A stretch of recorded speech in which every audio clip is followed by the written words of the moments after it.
Hi everyone, my name is Olivia James and I'm investigating the dark side of entrepreneurship. And I'm here with Bret Freeman because he's an expert in persuasive techniques and influence, and also human psychology, I probably is fair to say, and what makes people tick. So do you want to just tell people a little bit about your background? Sure. So my name's Bret Freeman. I work in lots of different areas, really. Background in psychology, in neuroscience, master NLP practitioner, master hypnotist. So all of those persuasive techniques and persuasive areas I'm very familiar with. The neuroscience and psychology side kind of gives me the why behind how they work, because a lot of people don't necessarily understand what's going on when you go to these big massive events where people are ultimately trying to sell you something. Yes. Why do you buy it? What makes you kind of pull the trigger on it could be anything from a new car to a business starter program that's going to change your life. Yes, exactly. So that's why I've come to you. So so when it comes to these big events, some of the techniques I used use certain techniques. Now we've had a chat about this a few times now. So what are some of the techniques that are typically used at these events? Yes, so I think the thing to be aware of, there's probably new techniques popping up every day, really. Yes. But the thing is that these techniques all kind of pull on the same strings, if you know what I mean. So I think as we're looking, that there's techniques where whoever's selling from the stage, rush to the back of the room with your credit card, one time only. Today it's 10,047 pounds, and tomorrow it's going to be 35,000 pounds. So isn't that good today? So that's scarcity. Yeah. So they bring a couple things. It brings in scarcity.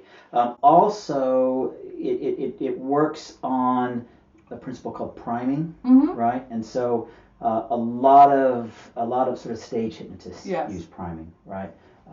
Darren Brown uses a lot of priming in his things to get people to move in a direction. So what is priming? So if I tell you, based on my background, so I grew up in California, and I joined the Navy almost straight out of high school, where I got to sail the seas. I got to see the wonders of the world, and it kind of made me very curious, and probably my curiosity is what's led me to a variety of sort of conversations, education, sort of for my sins, if you will.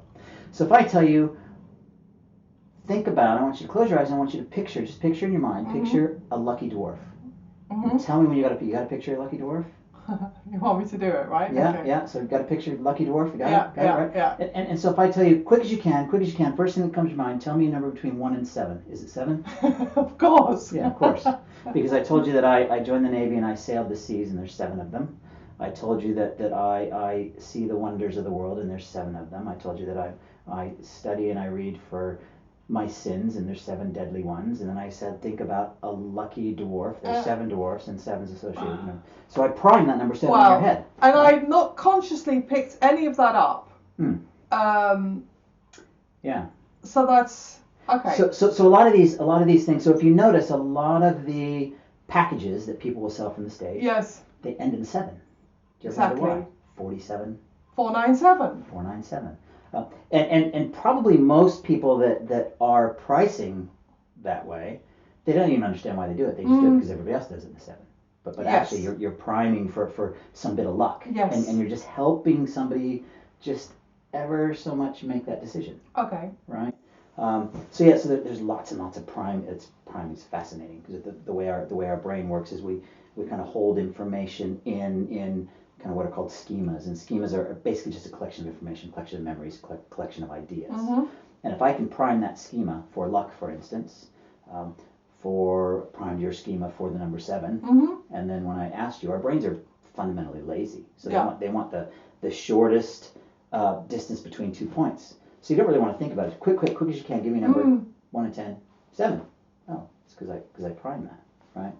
So yes, so that's kind of scratching the surface about how lots of these techniques work. And a lot of them are really, really sophisticated, although I would say many of the people that use them aren't so sophisticated. They don't necessarily understand how they work.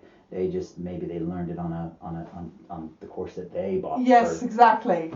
Yes, I've certainly been to an event where it seemed like lots of people were using the same structure of their pitch. And it was almost like they learnt it from the same person. Well, and I think that's the thing. I think that a lot of these events and these programs are just that they want to give you a formula that you can use to go out and make money. Yes. And that's what they're selling, right? Yeah. They're selling, I'm gonna teach you how to make money by teaching other people how to make money. Mm-hmm. And the way you do it is here's the formula. It's A, B, C, all the way through Z. And they'll introduce scarcity. So what you want to do is you want to say, that this product is only going to be available today, and they've got to buy it today. And as long as they buy it today, then they're going to get a great deal. Yes. Well, great. But the person that taught you that probably doesn't necessarily know it's scarcity, but they know that's how you do it. Yes. Right? Does that make sense? Yes, it does. Yeah. Yes. So, in order to fall for one of these scams, do I have to be stupid? No, and that's the thing. And I suppose it's fall for it. I like to look at the other side. How do we protect ourselves against? Yes, exactly. Right? Because I mean, in today's world, lots of people are really unhappy with their work. Yes. Right. And there's lots of pressures. There's companies are kind of moving into very different goals, very different ideals, and the overall kind of corporate structure, I think, is failing a lot of people. Mm-hmm. Putting people under pressure. It's making people anxious. Yes. It's making people just kind of in general freak out, right? And so people are looking for something else, whatever the something else is. Just something else is always better, right? I think that's from Tom Cruise movie Cocktail or Cognitive Law. Anything else is always better. Anyway, it's true. Something else is always better. And so the way that our brains work from a neuroscience perspective is we're constantly looking for things in our life that are threatening us, right? Yes. And so if you think, and this goes all the way back to when we lived in caves, right? And as we as the mighty hunter man, and I'm out roaming the plain trying to find some food for my family, I've always got one eye over my shoulder looking for the saber-toothed tiger that's going to jump out of the bushes and eat me, right? So I'm always scanning for threat. We do that today. Yes. In everything we do. You walk into a new room, you meet new people, the first thing you do, you're scanning for threats, scanning for threats, scanning. Where's my position in the tribe, for instance? Is this person going to potentially threaten my position, right? And so what happens is because we're always looking for threat, we tend to move towards something that's not threat. Yes. Right? And towards motivation is much more powerful than away from motivation, right? So people will move towards the promised land more than they will away from something they don't like. Yes. Right? You can think of it if you look at political messaging, particularly with in America and even here with Brexit. It's the towards messaging that's winning all the time. Yes. Because you're giving people a ticket to the promised land. Yeah. So for $4.97, I can get you out of your job and I can teach you to do something better. I will give you independence as well, like freedom from the tyranny of whatever it is. Yes. The corporate structure or the EU, for example, right? Yes, absolutely. So I'm going to give you sort of like kind of autonomy in a way, like sort of like your birthright as an independent, not one of the sheeple, right? Exactly. Don't be one of the sheeple. Yeah.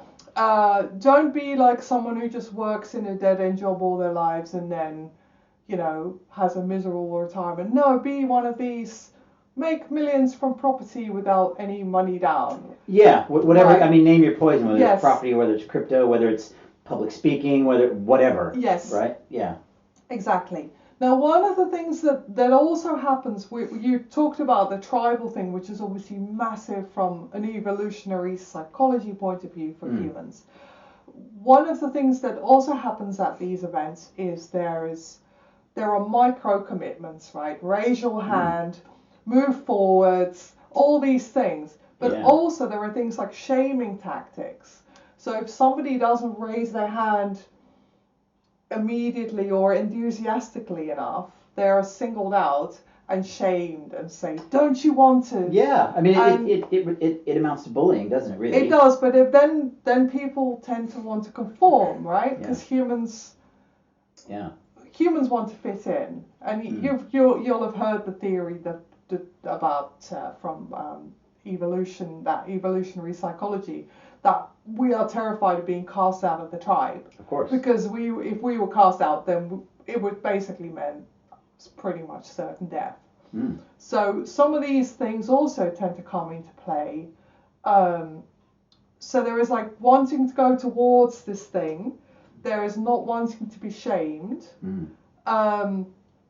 And also not wanting to be one of the sheeple, not wanting to be duped.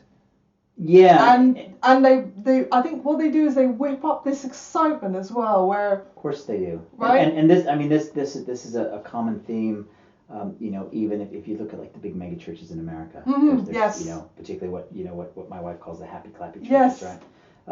And it's very much the same. And you're right. It's micro commitments. It's sort of what we call yes state. So if I can get you in a yes state, are you having a great day? Yes, sure you are. Yeah. And the more that I can get you to say yes, then eventually it's much easier to say yes to the bigger thing, because in our brains we almost see it as a contradiction if we say no, right?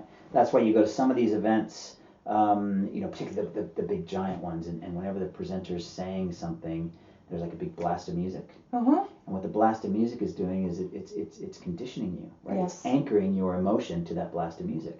And guess what? When they actually get to the pitch and they actually ask for the money, it's the same blast of music, right? Interesting, when Adolf Hitler was in Germany, so he used to do this the opposite way. And every time he would have, a big crowd and you get up to speak, and they had these huge speakers under the stage, and the speakers would emit this low frequency noise. You couldn't hear it, but you could feel it, right? And it made people almost sick. Yes. And as soon as he walked into sight, they would turn it off. Wow. And immediately people were feeling better. Wow. And what's the association? Exactly. Right. So they say that same principle happens in some of these big events, like I said, with blast of music. So if I can anchor your emotions to a sound, to a thought, in NLP we use anchoring for all sorts of things, right? But what people don't necessarily recognize, you can anchor emotions with positions on stage. Yeah, you told me about this. I'd love to find out more about that, because I had no idea people could do. Yeah. That's how intricate it gets. Yes, yeah, and so that I suppose the thing is, particularly with anchoring, because in fact I did a storytelling workshop last night, and I talk a lot about anchoring for stage and how to do that. But the sort of the first rule of anchors, it has to be ethical, man. I mean, it has to be, what you're doing has to be ethical. If you're telling a story and you want people to be happy, and you want, and you can anchor that emotion. And then maybe another part of your talk, you're at a different part of stage, and you anchor a sadness emotion there. Well, if you're a sales guy, don't go to the happy spot and talk about your product, and then go to the sad spot and talk about your competitors. That's just unethical, right? Where is the line? Well, I mean that's the thing. Where is the line? I think that as we think about, you kind of have to play fair, right? And you have to do the things that are right for everyone. Yes.